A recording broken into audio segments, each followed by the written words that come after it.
The dark waters of the Caribbean have become a battlefield, and the world is watching closely.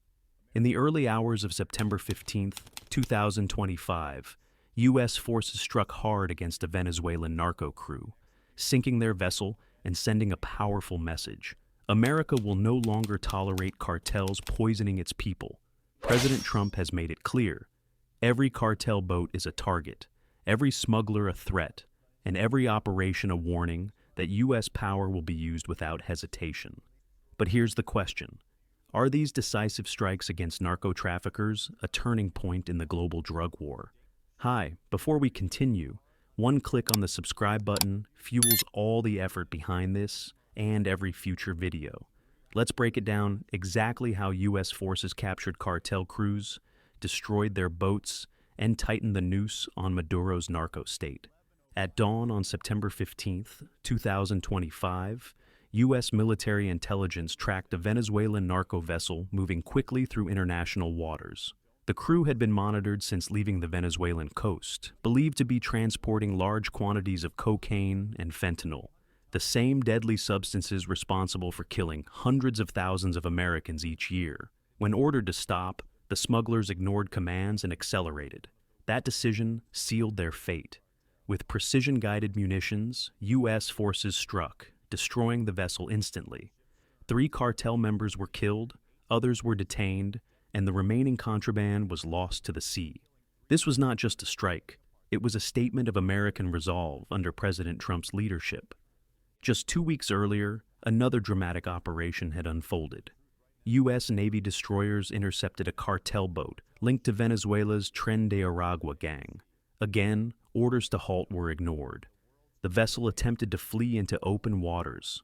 In response, the Navy fired, sinking the boat and eliminating 11 smugglers on board. Officials confirmed that the wreckage contained scattered cocaine and fentanyl, proof that the vessel was trafficking drugs bound for the United States. The back-to-back strikes sent a message to the cartels and to the Venezuelan regime. The era of weak enforcement was over. Mike Howell, head of the Oversight Project, summed it up bluntly.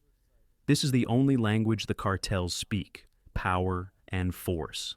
And under President Trump's authority, that's exactly what they're going to get. His statement reflected what many in Washington and across America believe. Yeah, you're absolutely right. This is the only language that the cartels speak. It's power and it's force. And I'm glad we finally have a president who understands that under the president's broad authorities to, combat imminent threats to the United States, which include drugs that have poisoned hundreds of thousands of Americans to death, he will take you out. That is the message that has been sent. That the war on drugs requires decisive military power, not empty negotiations. President Trump himself reinforced the message, telling reporters that there was undeniable proof of cartel activity. All you have to do is look at the cargo spattered across the ocean, he declared. Big bags of cocaine and fentanyl, proof these were cartel boats. His words directly countered critics who questioned whether the vessels posed an immediate threat.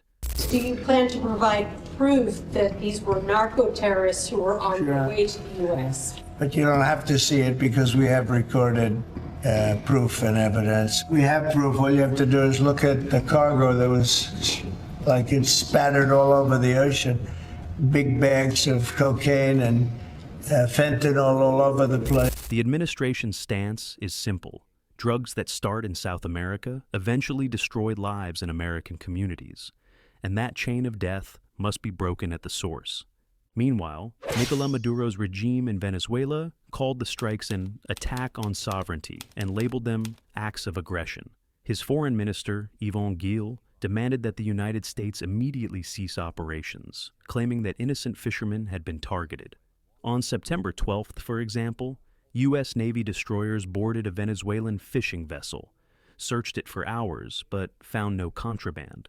Caracas seized on that incident to argue that Washington's actions were reckless.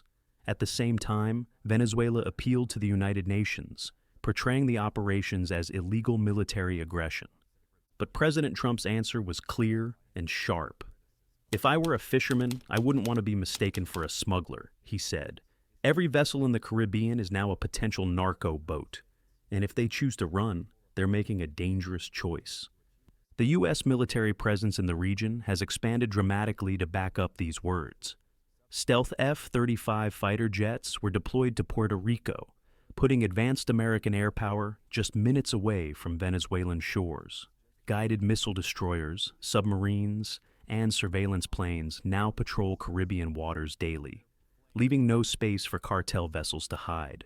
Support aircraft, including C-5 Galaxy transports, C-17 Globemaster IIIs, and DC-46 refueling tankers, provide the logistical backbone for sustained operations.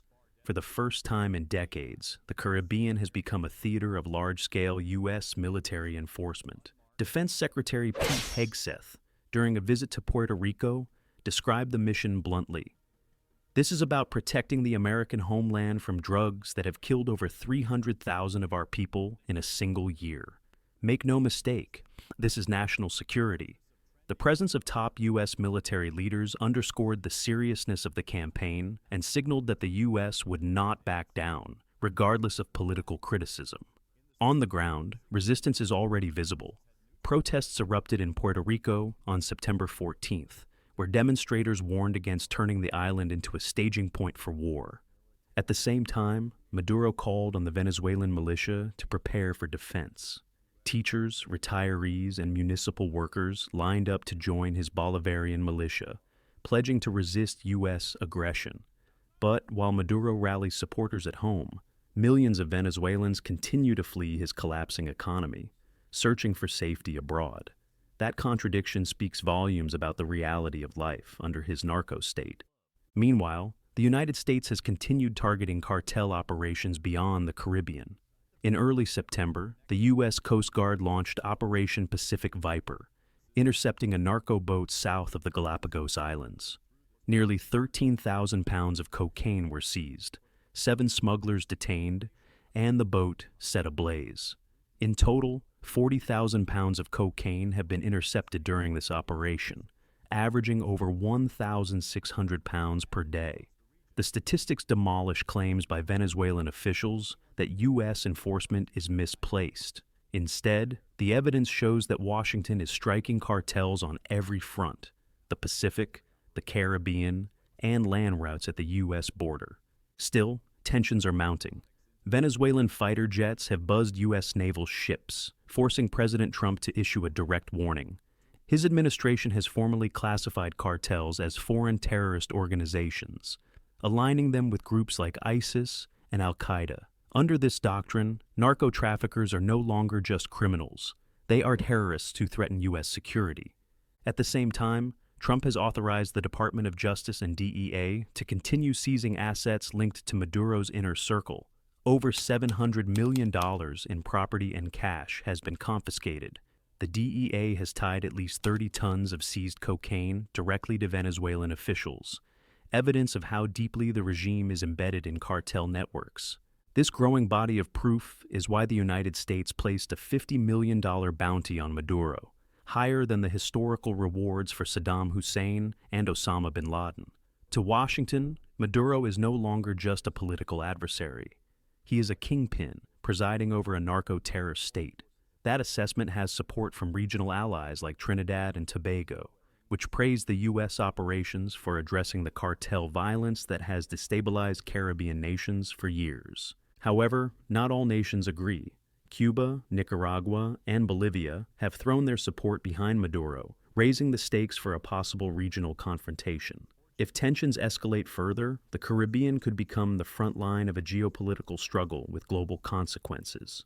Analysts warn that such a conflict would carry enormous risks, but supporters of the Trump administration argue that the risks of inaction are even greater. Without enforcement, cartels will continue flooding America with poison, destroying lives and communities. The broader truth remains: drugs from South America kill Americans every single day. Cartels profit while U.S. families bury their loved ones. And for Trump, ICE, the DEA, and the U.S. military, the mission is crystal clear.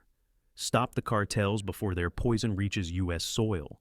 The strikes on September 15th and the weeks before are only the beginning of this campaign. With advanced technology, expanded military presence, and unwavering presidential backing, the United States has shown it is ready to fight this war at every level. The question now is simple. Would you rather see cartel boats sailing freely toward America, or U.S. forces standing firm to intercept, sink, and destroy them before they arrive? If you believe in protecting our neighborhoods, securing our borders, and supporting the heroes of CE, the DEA, and our military, then stand with us.